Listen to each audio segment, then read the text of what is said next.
জাতির সামনে ৩১ দফার আলোচনা সভার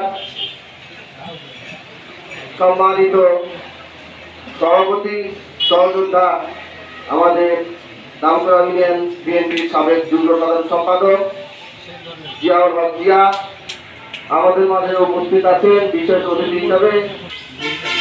এই দামপুরা স্কুলে সেই সময় থেকে উনি আমাদের এমপি ছিলেন।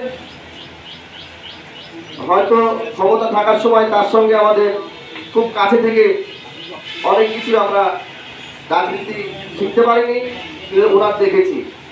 কিন্তু 2007 থেকে 1-11 পর থেকে কবির হোসেনকে আমরা যতটুকু দেখেছি এবং আমরা রাজশাহী জেলার ববা উপজেলার বিভিন্ন জায়গায় রাজশাহী যেখানে যাই একটাই নাম, এই কবির হোসেন।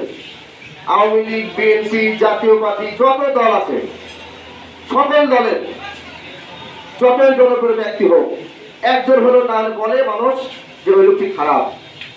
কবির হোসেন যিনি যতই কাছের লোক হোক ওনার নামে কোনো যদি বদনাম করতেন তাহলে উনি রেগে যেতেন যে এটা বলা যাবে না, সকলকে নিয়ে চলতে হবে।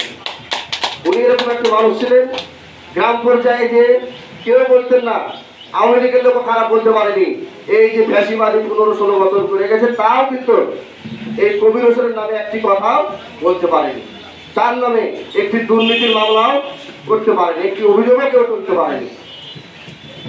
এই বিএনপিকে উনি আমরা বই প্রস্তুত থেকে এবং ইতিহাস থেকে জেনেছি,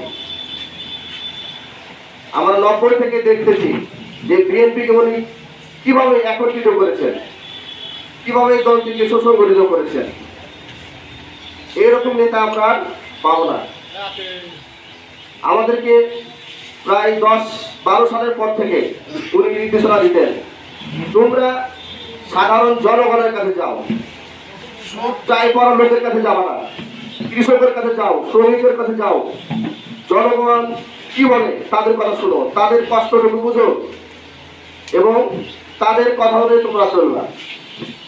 আমরা এই রাস্তায় দেখে আমরা কিন্তু রাজনীতি করে আসছি, তার আদর্শ দেখে আমরা দীর্ঘ 15 বছর এই আন্দোলন করে আসছি। উনি যেভাবে আমাদেরকে দিক নির্দেশনা দিয়েছেন, বিগত 2 বছর হয়ে গেছে, গত হয়ে গেছে, কিন্তু একজন ব্যক্তি